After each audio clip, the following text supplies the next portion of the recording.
이렇게 딸을 키워라. 이렇게 딸을 키워라라는 제목으로 하나님 말씀 증거하도록 하겠습니다. 이스라엘이 12지파가 있었는데 그중에 므낫세 지파가 있죠. 요셉 지파가 둘인데 에브라임, 므낫세. 근데 거기에 이제 슬로브앗이라는 사람이 있었다라는 거예요. 근데 가나안 들어가기 전에 광야에서 죽었습니다. 일찍 죽었는데 뭐 죽은 게 문제가 아니라 딸만 5을 낳았어요. 딸 부자죠. 그리고 아들이 없었습니다. 당시 법은 유산은 아들에게만 상속이 되기 때문에 상속이 안 되는 거예요. 그리고 가나안 땅에 들어가서 땅 분배를 받을 때에도 이 집안은 아들이었기 때문에 그 분배를 받을 수가 없는 상황이 돼버렸습니다. 그래서 가나안에 들어가서 뭐해? 소망도 없는데 이런 상황이 됐다라는 거예요. 그럴 때 이제 딸들이 나서가지고 우리에게도 지분을 달라 뭐 이런 얘기를 하는 거예요. 민수기가 인구조사가 2번 있죠. 그래서 1장에 인구조사가 있고 26장에 인구조사가 있어요. 대개 60만 정도 되는데 남자들만 30세 이상의 남자들만 1장에서 인구조사를 처음 했던 이유는 뭐냐 하면은 제사를 드리려고 인구조사를 한 거예요. 그러니까 출애굽에서 나온 백성들이 누구냐 한 60만쯤 되거든요. 30세 이상이 남자들만. 그래서 보통 그 남자 여자 더블로 쳐서 120만 치고 노인과 50세 이상의 노인과 또 아이들 쳐서 또 그 정도 될 거다. 그래서 대충 한 200만쯤이라고 예측하는 이유가 바로 거기에 있습니다. 그러니까 기록된 건 60만이에요. 30세에서 50세까지 남자가 60만. 전투에 임할 남자가 60만 명이었다. 그래서 처음에는 예배 때문에 조사를 한 거예요. 그리고 26장부터 이제 마지막 36장까지가 또 하나의 문단인데 이 문단에서의 특징은 뭐냐 하면은 인구조사를 또 합니다. 그건 그 가나안에 들어가기 직전에 하는 거예요. 이건 땅 분배를 위해서 인구조사를 했다는 것입니다. 그러니까 땅 분배가 중요한 문제가 되었다는 거예요. 근데 슬로브앗의 가문에는 아들이었기 때문에 땅 분배가 안 된다 이런 거예요. 그럼 보통 사람들 같으면 이거 운명이라니 하고 주저앉아 있을 건데 그들의 딸들은 그러지 않았다는 거예요. 운명은 무슨 운명이냐? 당당히 요구했다는 것입니다. 그래서 2절을 보니까 모세 앞에 나갔다. 또 이스라엘의 지도자 그 아론이 죽고 난 다음에 아들이 엘르아살이죠. 엘르아살 제사장 앞에 나갔다. 지휘관 앞에 나갔다. 회중 앞에 나갔다. 그래서 당당히 요구했다는 거예요. 뭡니까 이게? 그러면서 그죠? 뭡니까 이게? 그래서 당당히 요구했다라는 것입니다. 3절을 보니까 아니 우리 아버지가 뭐 고라의 불이 반역의 불이 든 것도 아니고 다만 아들 못 낳았다는 건데 이것 때문에 땅 분배가 안 되는 게 말이 됩니까? 이렇게 시정을 요구했다는 것입니다. 근데 모세의 자세가 참 좋아요. 즉답을 하지 않죠. 여기도 지금 그 리더 역할을 감당하시는 분들은 그 이렇게 애매모호한 문제에 있어서 즉답 안 하는 게 좋아요. 참 경솔한 건데 그는 자기 생각을 얘기하지도 않고 다수결의 얘기도 주장하지 않았어요. 모세는 하나님 앞에 기도했습니다. 3절 보니까 모세가 그 사회를 여호와께 아뢰니라. 이게 지도자가 할 일이에요. 한숨 돌리고 하나님께 물어봐야 된다는 것입니다. 근데 하나님의 대답이 뭐였냐면 7절을 보니까 야, 슬로바스의 딸들의 말이 옳다. 하나님이 인정해 줬습니다. 하나님이 옳다 그러는 거죠. 그들에게 딸들에게도 기업을 주라. 이렇게 명확히 얘기해 줬다는 것입니다. 그래서 이것이 슬로바스의 딸들에게만 해당되는 게 아니라 나중에는 기준이 돼버려 가지고 다른 사람들의 예에도 이것이 기준이 됐다는 거예요. 판결의 규례라 그러죠. 11절 보니까 이것이 판결의 규례가 되었다. 원칙이 뭐냐?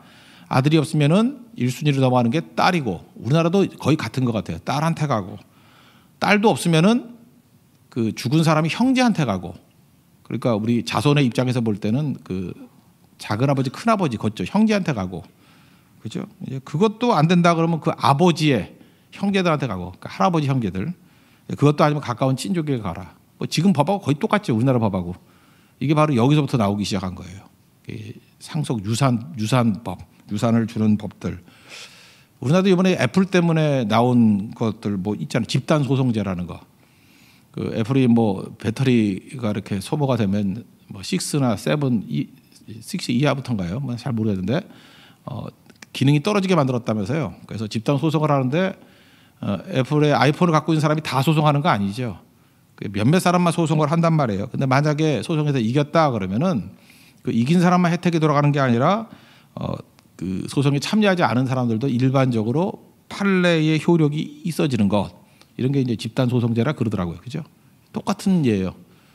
이게 슬로바스의 딸들만 해당되는 게 아니라 이것이 법이 되었기 때문에 그거에 해당되는 모든 사람에게 같은 영향을 미치게 되었다. 그래서 이게 굉장히 중요한 거라고요. 잘 보세요. 우리가 후반부에 민수기 전반부와 후반부가 있다는데 전반부는 1장부터고 26장부터가 이제 후반부인데, 그죠? 물론 20장부터 그 발람 이야기가 나오죠. 25장까지. 그거는 중간에 어떤 사건이니까 빼고 인구조사만 친다 그러면 26장부터 36장까지가 이제 후반부인데, 후반부의 시작이 슬로바스의 딸로 시작해서 조금 전에 읽었죠. 36장이 슬로바스의 딸들의 이야기로 끝난다니까요. 이게 중요한 사건이라는 거예요. 민수기에서 가장 중요한 축이 되는 게 슬로바스의 딸들 사건이 중심이 되더라. 이게 땅 분배에 있어서는 이게 원칙이 되더라. 이걸 우리에게 말해주고 있다라는 것입니다. 이렇게 똑똑한 딸들을 키웠던 이유가 뭘까요? 교육의 힘이라는 거예요. 이러지 못하는 멍청한 딸들을 키운 이유가 뭘까요? 교육을 안 시키면 그렇다는 거예요. 딸만의 문제가 아니고 아들들도 마찬가지죠. 교육에 엄청나게 힘이 있다는 것입니다. 슬로바시 한 일이 뭐 있어요? 죽었어요. 죽었는데 살아있을 때는 별 얘기가 없는데 죽고 난 다음에 딸들 때문에 성경에 한 7군데 나와요. 계속 나온다고. 딸들 5명 이름이 계속 나와요. 아마도 딸들 이름이 이렇게 자세하게 반복적으로 나온 건 슬로바스의 딸들이 유일할 거예요. 그죠? 이게 나중에 보면 역대기에도 나오고요. 그 다음에 여호수아 때도 땅 분배하고 난 다음에 나오고, 뭐 계속 반복해서 나온다니까요. 굉장히 중요한 얘기가 된다는 거죠. 교육이 무섭다. 그러면 딸들 교육을 어떻게 시켰느냐? 2가지로 보면 자존감 수업을 시켰고, 또 하나는 신앙 교육을 시켰다는 거예요. 자존감과 신앙, 이 양대축. 그러니까 리더가 되었다는 거죠. 첫째는 자존감 수업인데, 책 제목입니다. 자존감 수업. 자존감이 참 높았다라는 거예요. 자기 자신의 존재가 하나님 안에서 귀하다라는 걸 깨달았어요. 남으로 살지 않고 내가 하나님 앞에 얼마나 귀한 존재인지, I am who I am, 남이 아니라 나로 살아가는 인생이었다는 것입니다. 5명의 딸들의 이름이 나오는데 말라, 노아, 호글라, 밀가, 디르샤, 이렇게 5명의 이름이 있어요. 이게 36장에 아까 읽어봤더니 또 나오죠. 거기 또 나오고, 여호수아 17장 3절에 보니까 땅 분배할 때 또 나와요. 그죠? 슬로바스의 딸들 5명 이름이 쭉 나온다고요. 근데 이걸 왜 얘기를 하냐면, 이 당시에도 남아선호 사상이 있었겠죠. 아니, 아들에게만 상속이 되는데 남아선호 사상이 왜 없었겠어요. 근데 첫 번째가 딸이에요. 2번째도 딸이에요. 3번째 딸. 여기까지 참겠죠. 4번째는 기대 안 했겠어요? 우리에게도 이제 딸이 좀 많은 집이 있는데 기대하죠. 안 그러면 아들을 기대했다고요. 근데 또 딸이면은 이름을 뭐라고 지을까요? 끝순이 이렇게 지어야 되는 거 아니에요? 그러지 않습니까? 아니면 또순이 뭐 이렇게. 근데 4번째 딸 이름이 밀가예요. 밀가라는 이름의 뜻이 여왕이거든요. 그 아버지 태도를 알겠죠. 뭐가 필요 없는 애야. 얘는 정말로 귀한 여왕이야. 밀가. 그래서 4번째 아이를 밀가라고 지었어요. 여왕이라고. 여왕님 오셨네. 이렇게. 얼마나 아버지가 이렇게 애들 자존감을 잘 세워주는 거예요. 되게 중요한 거죠. 그냥 마지막 딸 이름이 디르사. 디르사는 기쁨이라는 뜻이에요. 슬픔, 뭐 또순이, 끝순이, 섭섭이 이런 게 아니고 그 디르사. 우리게 그 라헬이 있죠. 차라엘 얘네 집 이름이 이제 사연이 다 있어. 첫 번째가 라헬. 라헬을 알죠? 뭐 레아 라헬, 야곱의 부인, 예쁜 부인. 라헬이 치고 예쁜 애가 별로 없었는데 걔는 예쁜가? 하여튼간에 라헬이.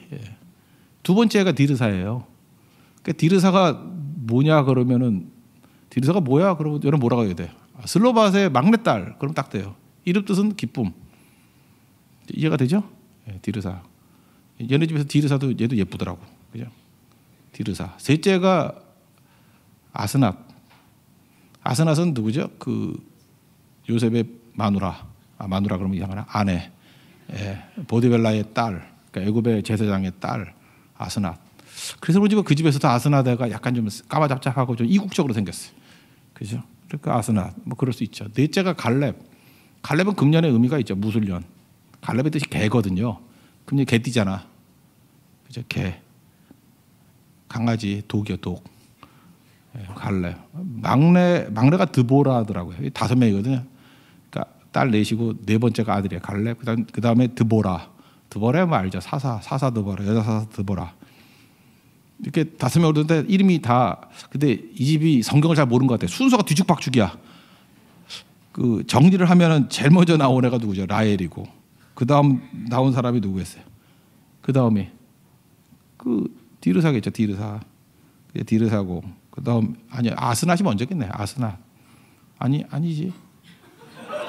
맞아 그렇겠네요. 예, 아스낫이 그 출애굽기니까. 그 다음에 디르사, 그 다음에 뭐 갈렙 정도고, 그 다음 드보라고. 뭐 이름 짓다 보니까 이렇게 됐겠죠. 어쨌든간에 이렇게 성경상 이름을 줘서 스토리가 있잖아요. 디르사는 기쁨이란 뜻이고 슬로바스의 딸 중에 막내 딸이었다. 그러니까 보세요. 이게 밀가라가 지어서 여왕님, 또 디르사라 지어서 기쁨 이렇게 말할 정도면은 자존감이 없을 리가 없잖아요. 그 딸들이 자존감이 한국에는 옛날에 참 없었거든요. 또 딸이냐 뭐 이러면서 이제 차별을 했는데 그렇게 그 양육 받던 딸들이 또 결혼해서 아직도 아들 좋아하더라고. 그러니까 이게 상처가 있는 거죠. 그러니까 젊은 애들 가운데 남아선호 사상이 남아 있는 거 보면 그건 상처예요. 얼마나 당했으면 저럴까. 그래 그 상처를 읽어야 된다고. 야, 참 불쌍하다. 그럼 불쌍한 거예요. 그건 나중에 정상 교육이 안 될 사람이라고. 빨리 고치지 않으면 똑같은 게 또 애들한테 전수가 되거든. 그러니까 이게 가게에 흐르는 저주까지는 아니지만 가게에 흐르는 나쁜 정신이 있어요. 그게 싫다 그러면서 그대로 닮아가는 거야. 근데 이 집안은 안 그랬어요. 슬로바스는 이 당시에 이 어마어마한 남성 중심 사회에서도 당당함이 있었잖아요. 그러니까 이런 인물들이 나오는 거죠. 딸들이 나오게 된다라는 것입니다. 되게 그 딸들을 건강하게 키우는 방법이 뭐냐면 아버지와의 관계예요. 아버지와 딸들이 소통이 잘 될 때 굉장히 건강해진대요. 그러니까 형제들 이렇게 생각하면 돼요.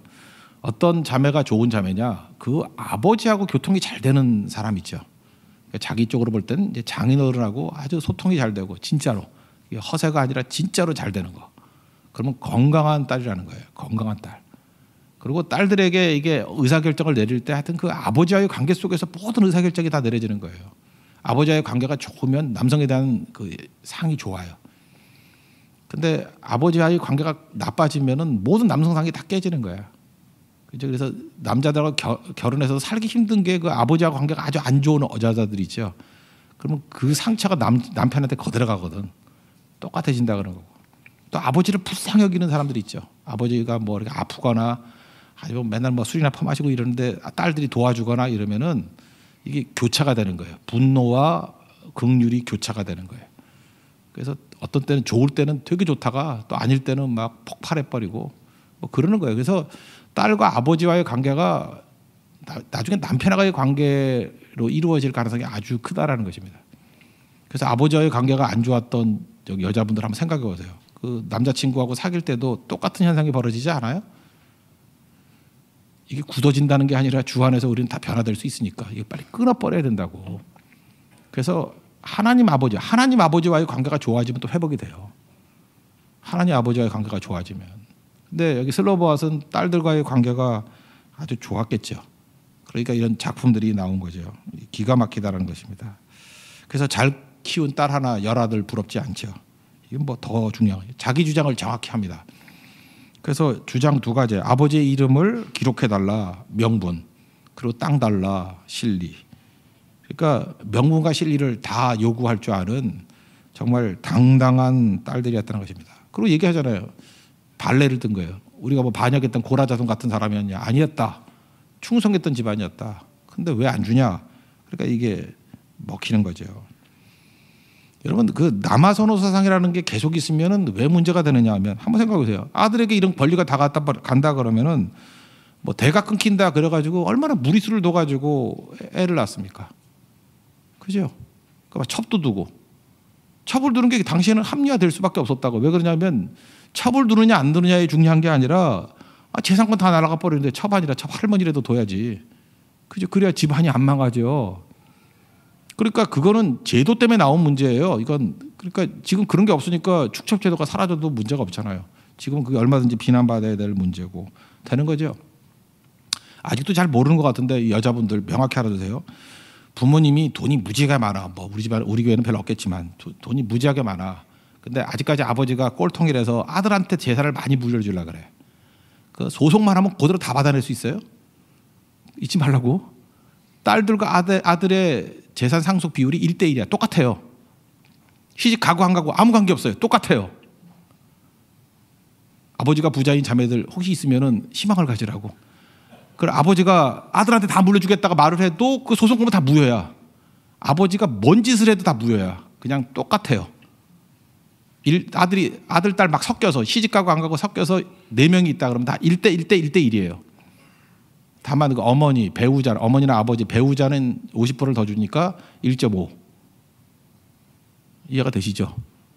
가끔마다 뭐 우리 아버지가 아들만 사랑하고 걔한테 더 줄라 그래요. 그러면 씨 웃고 있어. 돌아만 가세요. 그러고 난 다음에 하면 다 받아내요. 그거 뭐 100% 승리예요. 100%.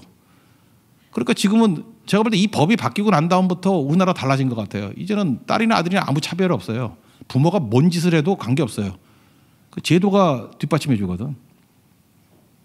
그렇다면 형제들이 또 이걸 또 노려가지고 돈 많은 집 딸하고 물론 맞습니다. 그것도 무조건 그건 갖게 돼 있어요. 그러니까 제도가 이렇게 돼 있다니까요. 법이 이렇게 돼 있는 건데 잘 보세요. 이게 제도만 이렇게 만들어놔도 남아선호상 싹 사라져 버리잖아요. 왜냐하면 권리가 그대로 계승이 되기 때문에 이게 되게 중요한 거겠죠. 딸도 이렇게 키웠다는 거예요. 그래서 이후에 이것이 이스라엘의 법이 돼서 이스라엘이 건강한 사회가 되었다라는 것입니다. 되게 유명한 거죠 이게. 그래서 역대상 7장 15절에도 슬로바스의 딸 이야기가 또 나오고 여호수아에도 나오고 계속해서 나온다는 거예요. 그러므로 우리가 붙들어야 될 게 뭐냐면 자존감 수업이 이래서 중요하다는 거예요. 이게 딸들 키워놓고 난 다음에 뭐 딸이 되었던 뭐 아들도 마찬가지고 이렇게 뭐 차별하거나 뭐 이렇게 그런 것도 있죠. 뭐 막내라고 차별하고 이게 다 상처로 남는 거예요. 근데 이것이 회복이 되는 게 뭐냐? 하나님 앞에 나아가면 하나님께서 우리를 이렇게 세워주시죠. 한 인간으로서 얼마나 귀중한 존재인지. 그래서 신앙의 힘이 필요한 거고 그게 아니라 그러면은 그냥 이 굴레에 빠져버리는 거예요. 자존감이 낮아가지고 밤낮 그 자기 자존심 세우느라고 그것 때문에 성질을 부리다가 에너지 다 소비하고 또 마음 아프고 할 일도 못하고 이 자존감이 이래서 무서운 거라고요. 근데 슬로바와서는 일찍 죽었지만 자녀들에 대한 자존감 수업이 철저했기 때문에 이런 이스라엘의 인물이 나왔을 뿐만 아니라 이것이 이스라엘의 기준이 되고 사실 이스라엘의 모든 여자들의 표준이 슬로바스의 딸들이에요. 우리도 저렇게 살아야 되겠다. 그래서 그 다음부터 여성의 인물들이 나오기 시작한 것이고 어찌 보면요, 이 민수기 후반부의 주인공은 슬로바스의 딸들이에요. 5명. 이것이 법의 기초를 이루게 되었다. 우리 교회도 이런 자매들이 좀 많이 나왔으면 좋겠습니다. 말씀 안에서 잘 양육받는 종 되기를 원합니다. 또 한 가지 이제 교육의 힘은 이제 믿음이죠. 믿음, 신앙 수업을 시켰다는 것입니다. 지금 가나안 땅에 들어가기 전에요. 가데스 바네아니까 약속만 있는 거거든요. 땅을 주는 약속을 준 거지 땅을 얻은 건 아니죠. 사실은 그 가나안 땅에 들어가면 거기 이미 살고 있는 백성들이 있잖아요. 가나안 족속들. 그거 물리쳐야 돼요. 그리고 철옹성이 있고 여리고성부터 보세요. 그거 다 철옹성이 있고. 그러니까 싸워서 얻으라는 거니까 여기 슬로바스의 딸들이 막 이렇게까지 나온 이유가 뭐예요? 믿음이죠. 믿음. 그죠? 이렇게 땅을 얻을 권리를 달라는 거죠. 우리에게. 그러면 싸워서 이겨서 갖겠다라는 거예요. 이 반면에 우리 생각나는 게 그 10명의 정탐꾼 생각나지 않아요? 그 땅 주겠다 그래도 갔더니 우리는 메뚜기 같다. 뭐 저들은 안악자손이고 철옹성이다. 못 얻는다. 그랬던 남자 놈들은 다 죽여버렸죠. 하나님이. 그죠? 다 죽여버리잖아요. 믿음 없는 것들은. 반면에 스로바스의 딸들은 철저한 확고한 믿음이 있잖아요. 하나님이 약속으로 주신 거는 반드시 얻는다. 그래서 그 약속을 주장하는 거예요. 지금. 약속을 주장하고 얻어냈죠. 그리고 실제로 땅을 얻지요. 여호수아 17장 3절 이하에 보면은 진짜 땅을 얻어요. 그러니까 약속 붙드는 승리자가 되었다는 것입니다. 전반적으로 여자가 믿음이 좋은가요? 그렇게 생각도 안 드는데 우리 보면 남자들도 믿음이 참 좋은 것 같아요. 근데 하여튼 여자들 믿음은 처녀 때 믿음은 믿을 게 못 된다 그러잖아요. 우리 교회도 그렇잖아요. 처녀 때 되게 잘 믿는 것 같이 보이다가 사실 그게 믿음인지 그냥 뭐 남자들이 많아서 오는 건지 뭔지 잘 모르죠. 그래서 결혼해서 신혼여행 갔다 오고 그 다음에 한 3년 4년 보면은 저게 깡통 믿음이었는지 진짜 믿음이었는지 금방 알죠. 그렇잖아요. 우리 처녀 때 되게 믿음 좋아 보였다가 결혼하고 난 다음에 그러니까 결혼 때부터 할 수 있어. 꼭 믿음 없는 애들하고 결혼해 이런 애들은. 그래서 이게 자기 배우자가 믿음이 있고 없고가 그렇게 크게 문제가 안 된다라는 거죠. 그러니까 망하는 거지. 그리고 이후에도 자꾸 양보를 하는 거예요. 그래서 무너지는 거죠. 그러니까 믿음도 아니죠, 그건. 그래서 옛부터 내려오던 처녀 때 믿음은 믿음이 아니다. 이 얘기가 사실은 믿고 싶지 않은데 사실은 드러날 때가 되게 많다라는 거예요. 그러니까 거품이 사라지는 거죠. 거품이 사라지고 하나님과의 관계 속에서 뿌리를 내리는 거. 이게 중요한 건데 슬로바스의 딸들은 믿음이 뿌리가 있었어요. 그러니까 이게 진짜 믿음이겠죠. 그래서 여호수아 17장에 보면은 거기 딸들 5명 나열을 하고 특별히 5절에 이런 얘기가 나와요. 그 10분깃을 더 줬대요. 므낫세 지파에게. 왜? 슬로바스의 딸들 때문에. 그래서 여러분 그거 아십니까? 그 이스라엘의 지도를 보면 므낫세 반지파가 요단 동쪽에 있고 또 서쪽에도 유다 반지파가 또 있죠. 그 므낫세 땅이 왜 이렇게 넓어 그러잖아요. 이유가 뭐예요? 슬로바스의 딸들 때문에 그래요. 이것 때문에 땅을 더 얻게 됐어요. 10분깃을 더 얻게 됐어요. 그러니까 므낫세 지파 자체를 놓고 볼 때에도 슬로바스의 딸들이 엄청난 거죠. 이 므낫세 지파가요 별로 인물이 나오지를 못했어요. 인물이 별로 없는데 여기는 똑똑한 딸들이 막 나온 집안이에요. 우리나라도 조선시대 때 왕은 배출을 못했죠. 왕이야 뭐 전주희 씨밖에 안 되니까. 그 특별히 그 왕후가 많이 나온 집안이 있어요. 민씨 집안, 한씨 집안, 광상 김씨. 여기가 조선시대 그 중전의 3분의 1을 배출한 집안이에요. 참 이상해. 한씨를 보면 여자가 더 똑똑한 것 같아. 내가 보면 봐요. 민씨도 보면 민준홍 보니까 여자가 더 똑똑한 것 같아. 민씨도 그렇고. 그리고 광상 김씨가 무서운 집안이에요. 거기가 굉장히 많이 그 배출되고 그랬던 집안이라고. 그러니까 이런 집안의 전통이 있다고요. 근데 므낫세는 여자가 강해요. 아주 훌륭한 여자들. 왜냐하면 딸들 교육을 아주 기가 막히게 시켰기 때문에. 물론 뭐 다른 것도 있겠지만 이게 되게 강하다는 것입니다. 그래서 승리하게 됐다라는 거예요. 여러분 인간이 현실적인 존재입니다. 뭐 이거 하면 뭐 밥 먹여주냐 뭐 이런 말 있잖아요 한국에. 뭐 이거 하면 밥 먹여주냐. 틀린 말은 아니에요. 현실성 없이 밥도 못 먹여주는 거에 너무 매달리는 것도 문제가 있죠. 그러나 인간은 밥만 먹고 사는 거 아니죠. 신명기 보세요. 사람이 떡으로만 사는 것이 아니요. 하나님의 입에서 나오는 모든 말씀으로 살 것이라. 예수님도 인용하셨죠. 그 옛날 보면 농사지을 땅이 부족하잖아요. 그러면 우리나라에도 다 벼농사만 지은 게 아니에요. 꽃도 심었어요. 그게 인간이에요. 쌀만 먹고 살 수 없어요. 문화도 필요하고 예술도 필요한 거예요. 그래서 꽃도 심었다고. 배가 고파요. 그러면 나가서 일을 해서 먹고 살 거 할 것 같죠.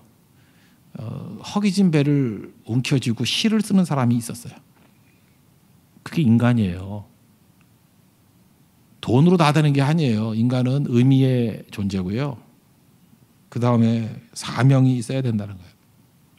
제가 지난 주간에 일본에 있었는데 일본에서 그것도 좀 후미진 시골에 좀 있었는데 제가 놀랬던 게 뭐냐면은 우리 광화문에도 교보문고만한 그런 서점이 그 시골 도시에도 3군데나 있더라고. 와, 내가 놀랬고 지하철을 탔는데 좀 운동 좀 하려고 쭉 갔다가 걸어 오려고. 근데 지하철 안에 스마트폰을 보잖아요. 우리 전부 다 책을 읽어요. 거기는 스마트폰이 없는 건 아니겠죠. 책을 읽어. 그래서 내가 약간 공포에 사로잡혔다. 야, 이게 굉장히 많은 문화가 있는 나라구나. 책을 읽으면 지식을 얻는다는 거 아니에요. 책 안 읽고 스마트폰 보는 건 깡통이란 뜻이거든요. 이거는 휘발성이 강한 지식이야. 이렇게 보면서 휘발 다 날아가 버리잖아요. 책은 축적이 돼요. 그러니까 휘발성이, 생각은 휘발성이죠. 생각하는 건 다 날아가 버려요. 말도 다 날아가 버리잖아요. 근데 글로 쓰면은 이거는 정착이 돼요. 기록문화. 정착이 된다고. 우리 한국 사회가 너무 휘발성이 강한 사회예요. 그냥 확 붙었다가 없어져 버려요. 나머지는 뭐 아무것도 남는 게 없죠.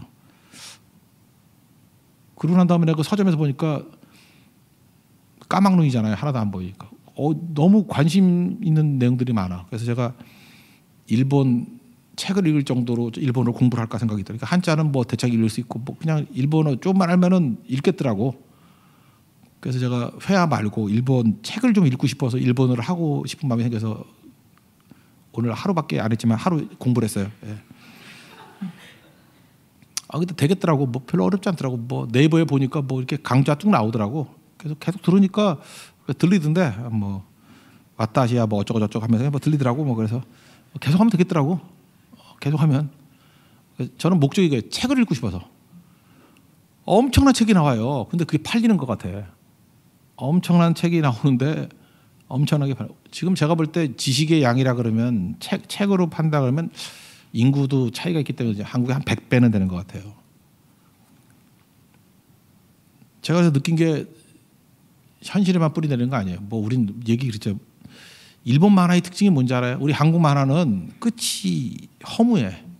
뭐 이렇게 애매모호하게 끝나버려. 근데 일본 만화 짱구를 보세요. 짱구는 못 말려. 뭐든지 메시지가 있어. 그 일본 정신이 모든 만화. 그래서 일본 만화 좋아하는 애들 보면 일본 정신이 다 이렇게 오염돼 버리는 거야. 걔네들은 메시지가 있거든. 만화 하나를 봐도.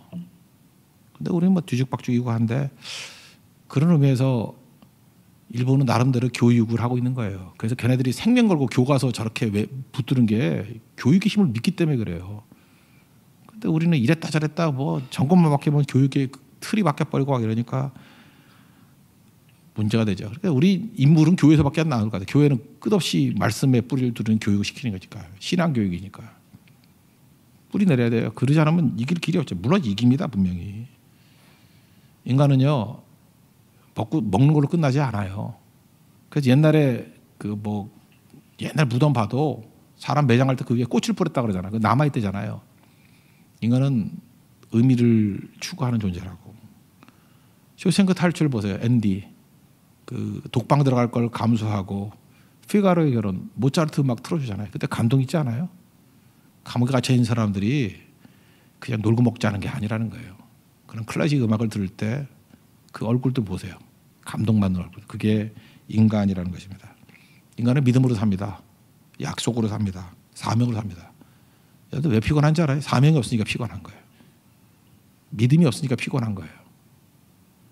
뭐 환란과 고난이 우리를 피곤하게 만드는 거 아니에요. 믿음이 있으면요 일어서게 된다는 것입니다. 그리고 하나님이 우리를 돌봐주십니다. 하나님이 우리를 돌봐주시는 거예요. 하나님이 우리를 어떻게 돌봐주시냐? 뭐 자연을 쳐다봐도 우리 두 가지가 있잖아요. 성경 말씀이라는 특별 계시를 통해서 우리에게 알려주시는 거는 이해하기 편하죠. 문자로 돼 있으니까. 근데 자연 계시를 통해서도 하나님이 살아계신다는 것을 느낄 수 있는 거죠. 지금 되게 춥지 않습니까? 추울 때 하나님께서 이 자연 만물을 주관하고 계신다는 것을 이제 느낄 수 있는 게 여러 가지가 있는데 뭐 샘플 하나 예를 들어 볼게요. 물이 무거워요. 비중으로 볼 때 물이 무거워요. 얼음이 무거워요. 당연히 얼음이 무겁죠. 얼음이 무거워요. 그럼 얼음이 무거우면 이 연못 같은 데가 얼 때 무거우면 어디부터 얼어요? 얼음이 밑으로 내려갈 거 아니에요. 비중이 높으니까. 그러면 밑에서부터 얼면은 위에 있는 고기들은 어디로 가? 얼음이 계속 올라오면 퍼쩍퍼쩍 뛰다가 다 죽을 거 아니에요. 근데 그렇지 않죠. 우리가 보면 얼음이 어디서부터 얼어요? 위부터 얼죠. 왜 그렇죠? 물만이 이상해요.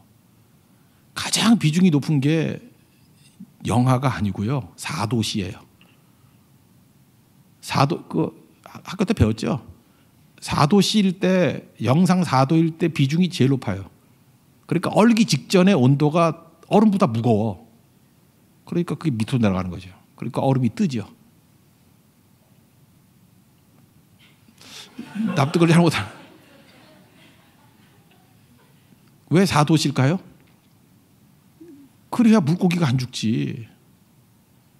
물이 4도일 때 비중이 제일 높다 해서 우리는 뭘 느꼈냐면 물고기를 사랑하신 하나님의 손길을 느껴야 돼. 만약에 비중이 똑같이 그냥 온도와 똑같이 비례한다 그러면 이게 핀트가 엇갈리지 않고 똑같이 된다 그러면은 물고기는 한 번 추위가 오면 다 죽어버려. 근데 위만 얼음이고 더 추우면 얼음이 두꺼워질 뿐이지. 물론 뭐 그렇게 될 수도 있죠. 전체가 다 얼어버릴 수 있죠. 근데 그렇게 되는 연못이 몇 군데나 되겠어. 그래서 펭귄이 살아남는 거예요. 펭귄을 보면서 하나님의 살아계심을 찬미하십시오. 아, 펭귄 저게 살아남는 이유는 사도씨가 비중이 제일 높기 때문에 그렇다. 지구도 축이 똑바로 가지고 비스듬하게 돌잖아요. 그러니까 추나 추동이 있는 거 아니에요. 아, 이래서 아름답게 만드시는 거구나. 이 꼴통인 과학만 아는 바보들은 그래요. 하나님이 실수래. 하다가 사도씨의 비중이 높은 게 하나님이 실수. 아니에요. 하나님이 사랑이에요. 지구를 돌 때도 똑바로 하려고 그러다 하나님이 실수로 이렇게 삐뚤하게 해놨대. 그래서 아름답게 만든 거예요. 사계절이 있게. 아, 모자도 그런 거 아니에요. 똑바로 쓸 때보다 이렇게 한번 삐뚤어 탁 쓸 때가 더 멋지지 않아요? 아, 그 미를 알아요, 여러분들이? 아, 나 미치겠네, 진짜. 하나님은 예술가예요. 그리고 과학자예요. 과학보다 더한 과학자. 그걸 하나씩 하나씩 깨우칠 때 얼마나 놀라워요. 그러니까 우린 그렇잖아요. 맨날 뭐 그냥 태양이 좋다고. 태양이 왜 좋아요? 어떤 때는 폭풍우가 더 좋을 수도 있죠. 녹조현상 다 사라져버리고. 그러니까 하나님 나라에 쓰레기통이 없다니까. 다 필요하니까 주신 거예요, 우리에게. 그러니까 이해 못해도, 우린 깡통이잖아. 다 이해 못해도 하나님 우리를 사랑하시기 때문에 주시는 거다. 나중에 보면 다 이해되고 설명이 되고 그러는 거라고. 계속 아랍 속담에 계속되는 햇빛이 사막 만든다며. 지금도 계속 축복 뭐 그냥 일만 하면 돈 벌고 그냥 20년 만에 복권 샀더니 뭐 100억 당첨되고 이러면 사막 돼요. 그 사람 가정은 다 깨져 있고 얼굴은 이제 멍해져 있고 다음 달에 죽을 거야. 그런 사람들. 여러분은 뭐 맨날 사도 한 번도 안 되고 당첨되면 5만 원짜리 뭐 그러죠. 사업은 맨날 안 되고 뭐 할 만하면 사기당하고 그래서 이렇게 철학이 더 나오잖아요. 그래서 싱싱해지고 사람마다 그 사람이 딱 맞게 해주는 거예요. 맞게. 하나님의 손은 그래서 거친 손이 아니라 부드러운 손이라는 것입니다. 옛날에 그 남전도에하고 저 인천에 있는 어느 횟집 갔더니 횟집 이름이 사도시야. 그래서 왜 사도시냐 그랬더니 회도 사도시 때 제일 맛있대요. 아, 믿거나 말거나인데 맛없던데 하여튼 간에 그 집은 하여튼 그렇게 주장하더라고요. 근데 그거는 보장할 수 없지만 사도시가 비중이 제일 높다는 건 맞아요. 하나님이 사랑이라고. 우리 인생 가운데 이렇게 해석되지 않는 왜 이상하다 왜 이렇게 규칙이 깨져 있지 라고 하는 것들이 우리를 아름답게 만들고 살리는 힘이라는 것입니다. 슬로바시 이걸 알았어요. 그래서 자녀들에게 이런 신앙 교육을 시킨 거예요. 하나님 믿고 섬기라. 그때 승리가 되는 거죠. 나중에 이 슬로바시의 딸들이 이스라엘 리더가 됐습니다. 저는 이거 하나만 더 얘기해 줄게요. 삼위일주의 아까 읽었죠. 삼위일주의 읽었을 때 그 내용이 이런 거예요.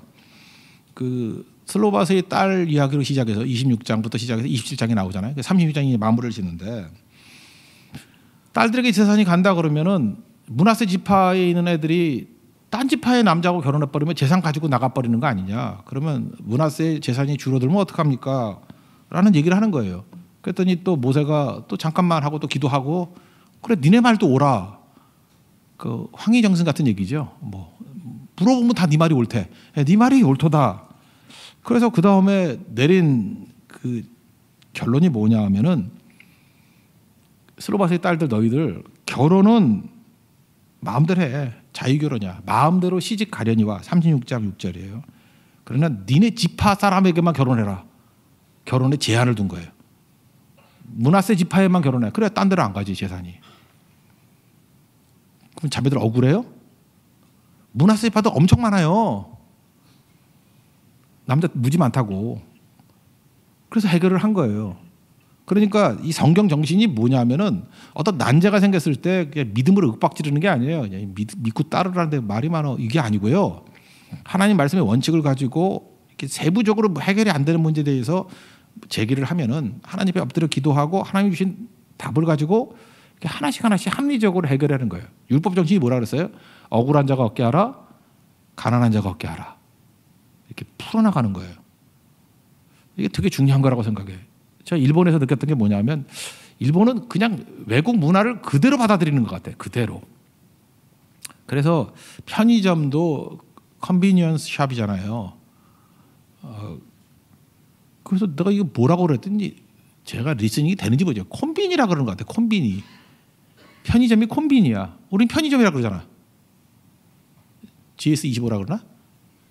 뭐 그게 그거잖아요. 뭐 로스니 뭐 이런 거 있는데 콤비니라 그러더라고. 그러니까 영어를 그냥 그대로 받아들이는 거야. 그대로. 근데 우리 한국은 자존심이 있어서 죽어도 그렇게 안 해요. 우리는 받아들이고 우리 걸로 다 변화시켜. 대표적인 게 역사를 놓고 본다 그러면 그 한자도 그렇잖아요. 한자로 충분히 뜻이 다 되는데 우린 말을 갖다 붙여야 감칠맛이 있는 거야. 동해라 그러지 않아요. 동해 바다. 가자 고래 잡으러 동해 바다로 그러지. 바다 히자가 있잖아. 동해가 다 되잖아요. 아니 또 뭔지 몰라요? 동해 바다. 내 처가에 간다 그러면 뭔가 이게 나사가 빠지네. 처갓집 간다 그래야지 뭐가 어디 가는 것 같아. 어디 가냐? 처갓집 가요. 집 가자가 있는데 역전 그러지 않아요. 역전 앞. 뭐 황토 그러지 않아요. 황토 흙. 이상한 일이에요. 그죠? 일본에서 온 거 모찌. 모찌라 그러면 모찌가 뭐야? 모찌? 모찌가 모찌? 이러면서 모찌 떡 그래요. 떡을 갖다 붙여. 떡. 그다음에 서양의 빵, 포르투갈 말이잖아요. 빵이라는 게 빵떡 그래요. 빵떡. 요즘엔 빵 그러지만 옛날에는 빵떡 그랬어요. 빵떡. 꼭 떡을 갖다 붙여야지 되는 거야. 그래서 받아들이면서 우리 걸로 의미를 강화시키는 거예요. 빵이 뭐냐? 떡이야. 빵, 떡. 그래서 모든 나라 번역할 때 사람이 빵으로만 살 것이 아니에요. 데일리 브레드잖아요. 근데 우리는 떡으로 바꿔버리잖아요. 떡으로. 이스라엘은 떡 안 먹어요. 그래도 떡이야. 까불어 떡을 만들어버려. 떡이야. 엄청난 이게 수용력이죠. 이게 스로봇의 딸들이 있다는 거예요. 그죠? 그리고 이거 순종했대요. 주장하면서 우리 같으면 이러잖아요. 뭐 거친 반골들, 막 이렇게 뭐 이렇게 운동하는 사람들은 막 거칠잖아요. 막 지주장밖에 모르고. 근데 주장해요. 근데 이런 합리적인 제시를 하고, 야, 그러니까 니네 지파 안에서만 결혼해. 그랬더니 36장 10절을 보니까 스로바의 딸들이 여호와께서 모세에게 명령하신 대로 행하니라. 순종했다라는 거예요. 그래서 이들이 이스라엘의 지도자가 돼요. 20장부터 그 출애굽의 3대 지도자가 나오죠. 3대 지도자가 나오는 3인방이죠. 3인방. 모세 집안이에요. 나이 순으로 하면 미리암이 모세가 이렇게 갈대상자로 띄울 때 엄마 소개해주고 할 정도니까 적어도 뭐 꽤 나이가 됐을 거란 말이에요. 그죠? 10살은 더 됐을 거예요. 한 10대 정도로 봐야 되는데 누나 미리암이 있었고 아론이 있었고 아론은 3살 차이죠. 아론 그다음에 모세. 근데 이 3인방 이 3형제 자매들은 한 해에 다 죽어요. 그래서 민수기 20장에 보면은 제일 먼저 미리암이 죽고 그 해 5개월 이후에 아론이 죽고 아론 죽고 난 다음에 엘르아살이 이제 그 후계 여자가 되고요. 첫째 아들 됐죠. 첫 번째, 두 번째가 죽어서 셋째 아들이 엘르아살이 이제 제사장이 됐고 대제사장이 그 해에 느보산에서 뭐 막대기를 쳐가지고 뭐 내가 물을 내라 그러다가 모세도 죽어요. 그러니까 같은 해에 다 죽어요. 123세에 아론이 죽고 120세에 모세가 죽어요. 그리고 같은 해에 다 죽어 미리암까지. 그래서 1세대의 세대 교체가 이루어지는 거예요. 지금 민수기에서. 잘 보세요. 그 아론은 아들에게 물려주고요. 모세는 27장 뒷부분에 보면 여호수아에게 물려주는 게 나와. 오늘 읽었던 12절 이하에 보면 여호수아에게 물려주고. 그럼 미리암은 누구한테 물려줬어요? 없어요. 근데 슬로바스의 딸들 얘기가 엄청 나와. 이스라엘 백성 다 아는 거예요. 미리암의 후계자는 누구예요? 슬로바스의 딸들이라는 거예요. 이제 이해가 되십니까? 그래서 계속 나오는 거예요. 출애굽의 3인방이 미리암이 아닌데 미리암의 후계는 슬로바스의 딸들이었고 아론의 후계는 그의 아들 엘르아살 대제사장이고 모세의 후계자는 여호수아였다. 이렇게 기가 막히게 쓰임받는 인물들이 되었다. 근데 우리는 슬로바스의 딸들에 대해서 잘 몰라요. 굉장히 중요한 거거든요. 여성뿐만 아니라 이게 좀 소외되고 낮아진 사람이라고 할 때 자존감 수업 받아야 됩니다. 자존감이 낮아 있는 상태, 그거는 어떤 의미든 핑계 댈 수 없어요. 하나님 앞에 나가서 자기 자신의 가치를 세울 줄 알아야 돼요. 그러지 않으면 당대뿐만 아니라 여러분의 배우자뿐만 아니라 자손 대대로 그 상처가 전수가 돼요. 그래서 맨날 깨지는 거예요. 만나면 6개월 만에 헤어지고 남자 열받아서 떠나고 독이 나오기 때문에. 그 화장한다고 되는 게 아니에요. 그거는 마음은 예수님 모셔야 변화가 되는 것이. 그리고 믿음이에요. 믿음 없는 남자들 다 죽었는데 하나님께서 슬로바스의 딸들을 믿음의 표상으로 세우잖아요. 우리 교회가 이런 인물들 키울 수 있는 우리 하나님의 거룩한 교회 되기를 원합니다. 분명히 이런 일들이 나올 것입니다. 승리하는 하나님의 종 되기를 축원합니다. 당신은 사랑받기 위해 태어난 사람, 우리 찬양하겠습니다.